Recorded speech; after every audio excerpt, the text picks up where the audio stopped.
Hi Seekers, today is Valentine's Day, and I did do a video about the lovers already once. I was talking about the lovers in the Rider-Waite deck, and I'm sorry about the fact that it's backwards, but I can't seem to make this camera turn it around. Anyway, I want you to notice, as I said before with the tarot, with the lovers, you have the two figures, the man and the woman, and you have the angel above with the sun above that. And so often in the lovers, you have this triangle going on. You have this trinity. You have the man, the woman, and another. In this one, the Rider-Waite, which is the one that I use the most, I find it's really the standard, the gold standard. We see the element of sexuality, reference to Adam and Eve, because of the tree behind Eve. And you can you see the serpent and the apples and so on. And then there are flames behind Adam, which flames also represent sexuality.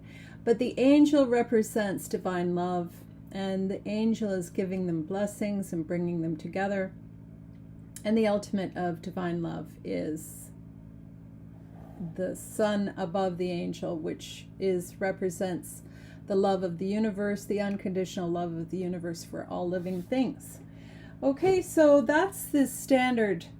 But I wanted to show a couple of other cards. Now, this one here is from Switzerland. I mean, it's sort of pseudo-medieval. I'm not really sure when this one was really what it's created from. It's similar to the Marseille deck, which is one of the oldest ones that's really woodcuts. And it was medieval. And similar to that, there's a Cupid at the top, but different from the Marseille deck is this man here. I don't know what he's doing there. In other images, you see a man with two women, and of course biased toward males because he's supposed to be picking one of the two women, and the angel is variously pointing the arrow at him or at one of the two women. So it has this idea of choice, and which choice do you make?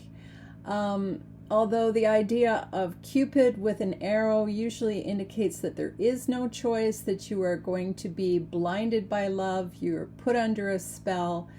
You know, Cupid is from the Greek mythology, where he's called Eros. Later in the Romans, he's called Cupid, and he's, you know, a little bit of a trickster. He likes to play these games on people, make them fall in love with each other.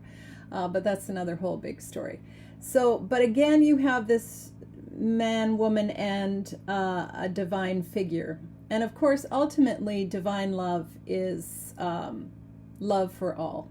So the idea of the Cupid with the arrow is showing, you know, particularly love for one particular person. And that has this sexual element too, also because of the arrow representing the phallus. But as I say, the man in this picture, the old man, he might represent wisdom. He could represent the world looking on in approval. Frankly, he has a bit of a lecherous image expression. I don't know what's going on with that one. I don't use this deck. I just got it as a gift. Then I have two others to show you. I have this one, which is the Osho Zen deck. And here you see a pair of lovers kissing within this heart. And then you have this sort of Egyptian-looking pair above.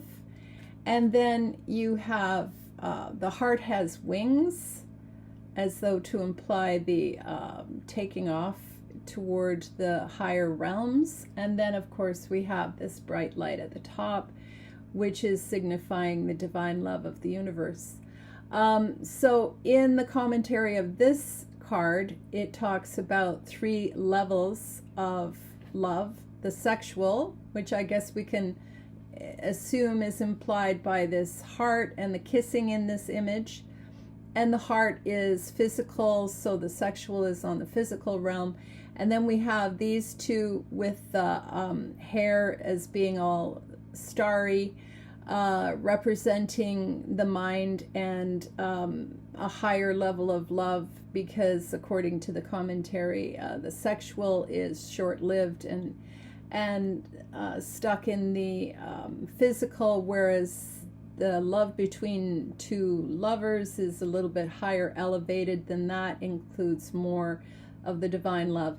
And then the pure light at the top representing the universal love that is not individualistic, but is the love for all, the divine unconditional love for everything. And then I have this other deck that comes from the Pulp. It's called the Pulp Tarot. And it's hilarious. It's by Todd Alcott. He's got quite a sense of humor. The box for it looks like a book itself. It's so cute. And he's making fun of a lot of the images, but you know what? He's not wrong. There's a lot to do with the ideas that he's representing here. And what he says, so he's taken the same idea of the lovers. They're standing under the tree. It's the Adam and Eve, of course. Here we have the mountain in the background. We have the serpent and we have the angel. And so that's the angel and the devil, obviously. And the angel is coming out of nowhere and saying, stop, stop, what are you doing? And the serpent is hissing at the angel and saying, get out of here. They're just about to have fun. And Adam and Eve are totally shocked and appalled what's going on. They're dropping the apple. But that is very much a part of our understanding in the West of how love is and where did we come from, and the sexuality associated with the tree of knowledge of good and evil. And so it can be seen as a commentary about, you know, what is your choice? So again, there's this theme of choice when it comes to the lovers. Are you choosing to have just the sexual satisfaction, or are you choosing the divine love that's represented by the angel? So that is one of the themes of the lovers. And come on down for a reading. Contact me anytime, because everybody likes to know something about their love life. Okay, happy Valentine's Day.